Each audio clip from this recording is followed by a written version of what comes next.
How do you tell all Americans, screw you and I don't give a damn about you without saying, screw you, I don't give a damn about you? Oh, here's a way. I'm curious, where are the other companies other than Pfizer? Are you expecting them to come along later? They're all with us. And I was honored to have Albert be the first. He's done a fantastic job with, as you know, with the COVID. He did a fantastic job with a lot of things. He's a leader, and Pfizer is right at the top. You know, it's there. Eli Lilly has been fantastic also, your friend, my friend. And they're all coming in over the next week. We're making deals with all of them. We're making deals with all the big pharma corporations, and RFK remains silent. The question is, how many times do you have to hear George Carlin say it's a big club and you ain't in it before you get it? Now, while the FBI, the DOJ, and the other alphabet soup agencies who are looking out for our interests continue to suppress the documentation and the Epstein client list and lie about the details of the Charlie Kirk assassination here at home, Venezuelan President Nicolas Maduro says the U.S. military buildup in the Caribbean is aimed at Venezuela's oil, gas, and gold reserves, which according to a lot of estimates are the largest reserves in the world. He accuses Washington of creating Hollywood stories about narco trafficking to cast him as the villain, saying it's all a pretext to justify military intervention. I'm going to play him in the background while I read the translation. He says, there are 8 destroyer warships in the Caribbean. That's never been seen before. 1,200 missiles pointed at our heads. They have a nuclear submarine, and now they say they're also in Puerto Rico. The head of the Pentagon arrived in Puerto Rico, and the governor of Puerto Rico said that Puerto Rico was the base for a military operation against Venezuela. They're after many things. The first thing they're after is oil. Not drug trafficking, it's oil. Venezuela has the largest oil reserves and the 4th largest gas reserves, which are in the Caribbean, precisely where the U.S. sent their fleet. And Venezuela has what could be the world's largest gold reserves, and so on. So the U.S. empire is playing a dangerous card for our region, but dangerous for them as well. And it's an extremist card too. They can't say about Maduro, he has weapons of mass destruction. So they bring out their Hollywood stories in which Maduro is the bad guy and they are the good guys. And then they're going to send their army.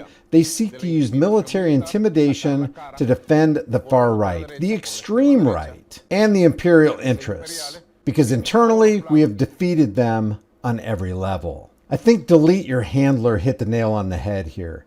When a country has oil, the Pentagon finds a problem.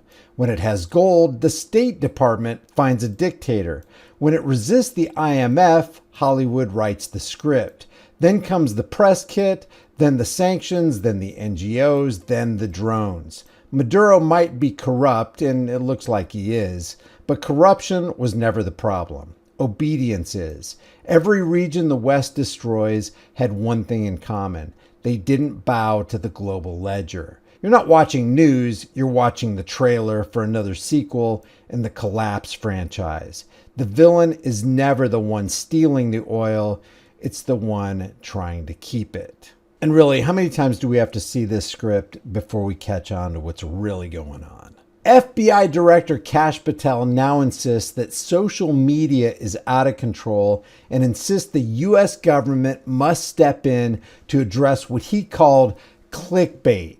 Basically, what you got here is people giving competition to the FBI because regular old YouTubers are conducting investigations making the FBI look bad because their story just doesn't make sense. He says most assassins are radicalized online, and he says that he's working with Congress to confront the problem. And Kash wants us to know that he doesn't respond to clickbait conspiracy theorists and vows to catch anybody who had anything to do with Charlie Kirk's murder because Charlie was his dear friend. See if you believe Kash Patel. The simple answer, in my opinion, is social media is wildly out of control and there's too much clickbait in this country. And one of the things I highlighted at Congress in my testimony last week was if we want to protect our youth, We got to get more involved in social media and online platforms, because that's where the folks, the assassins of this world, get radicalized. That's where they're the lone wolf actors.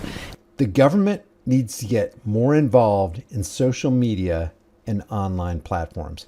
This is the guy who would tell you before he got selected to be the FBI director that we need to minimize government and we need to get the government out of our business. In general. And so we have to get after that problem set. And I asked for Congress help in doing so. But speaking of Charlie Kirk, who was a very dear friend of mine, and then I was tasked with leading the nationwide manhunt to find the perpetrators involved. Of course we were going to use every resource we have to find every single person involved. And the investigation's still ongoing. But we, as one of the pillars of my leadership here at the FBI, is transparency. We've produced more documents to Congress than my last two predecessors combined by twofold. Just to put it in perspective. So when we take our investigations out to the streets, I have the same ethos. And this is how we got Charlie Kirk's alleged assassin, so fast. This is how we got the assassin. So Kash Patel is still trying to convince you that Tyler Robinson was the trigger guy. The Boston Marathon bomber, which happened in downtown Boston during the Boston Marathon, took 5 days, and there was a police officer was killed in that manhunt. Luigi Mangione, who allegedly murdered an individual, the CEO of the healthcare company, in downtown Manhattan in broad daylight, took 5 days to find him. Our investigation is very much ongoing. But we've also, Armstrong, in an unusual thing, put out publicly more information as to what we found, because it is of such public importance. The flip side of that is the social media people get involved and they come run with their crazy conspiracy theories because it makes them money. It gives them clickbait. And I don't work for them and I don't respond to them. My duty is to the American people. If there was anyone else involved in Charlie Kirk's murder, you can look at our record. We'll find them and we'll get them. And why wouldn't we trust the FBI?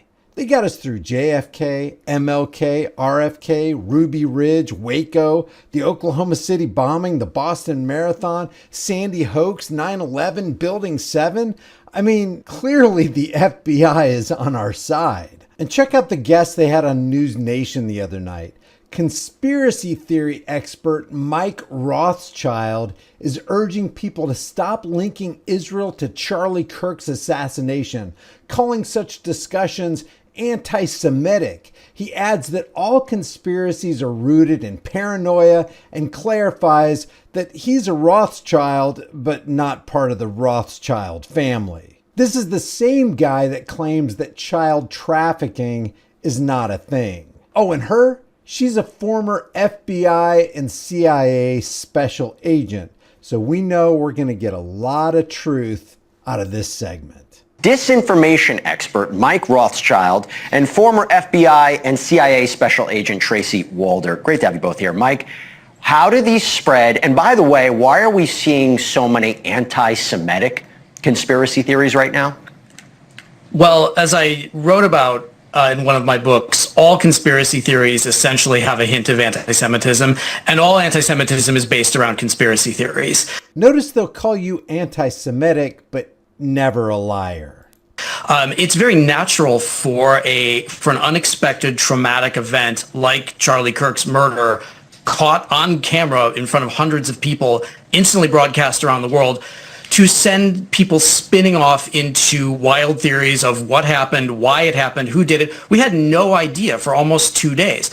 That is a petri dish where conspiracism and paranoia are going to grow. And everyone is going to latch onto a different theory based on whatever your own personal beliefs are. Whatever you wanted the shooting to be, for that, it was you. And it spreads instantly on social media. Now watch them mock us right out in the open about the Rothschild's name. By the way, Mike, should we trust you? Aren't you a Rothschild? Aren't you behind everything? I am a Rothschild. I'm not one of the Rothschilds. If I were, I would be living on my yacht and counting my paintings. Okay, great. Because I thought that was a room on your yacht. I was mistaken.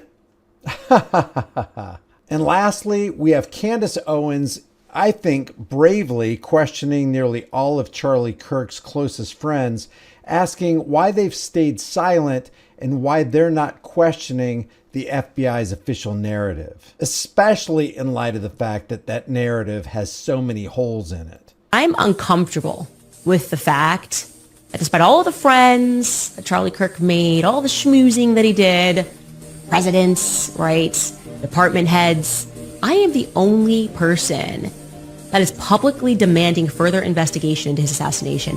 Why? So it's totally rubbing me the wrong way. Something's not right here. You got to admit, this is strange. Whatever you may think about Candace, whatever she has said in the past, I personally don't trust anybody, and this isn't a personal thing against Candace Owens. I do think she's doing some good work, some good investigative work. She's asking a lot of pertinent questions. She is blowing holes in the official narrative, so she's doing a good job there. And it looks like she's kind of burning bridges between all of these political propagandists that you see on the screen and then some, including Brandon Tatum. But that is a good question.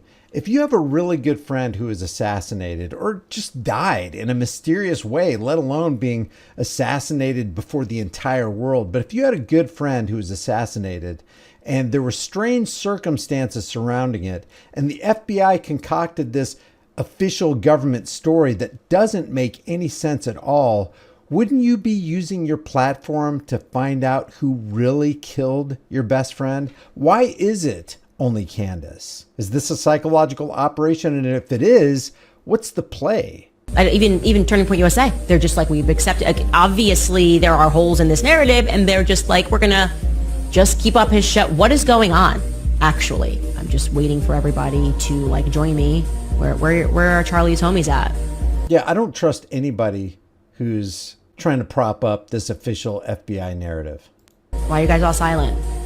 Something's not right. I know it's not right, okay? We don't know now, but we know. You know? We don't know, but we know. And soon, we're going to know now. Hey guys, if you like this content, maybe you'll like some of my other content, check out my most popular playlist. I'm sure there's some videos on there that you haven't seen yet. If you want to support this channel, you can do it for free. Just like this video, share this video with everybody you know, subscribe to the channel, and hit the bell notification icon. I will try to put at least one video out every single day. Also visit my channel, The Disturbing Illusion, and my police accountability channel, Here's the Deal. Follow me on Twitter on High Impact Flicks, and on the next program, I'll try to fix this flickering that's going on behind on my green screen. So I appreciate you guys. Thanks for joining. Thanks for subscribing. Thanks for being here and liking these videos, and I'll see you in the next one.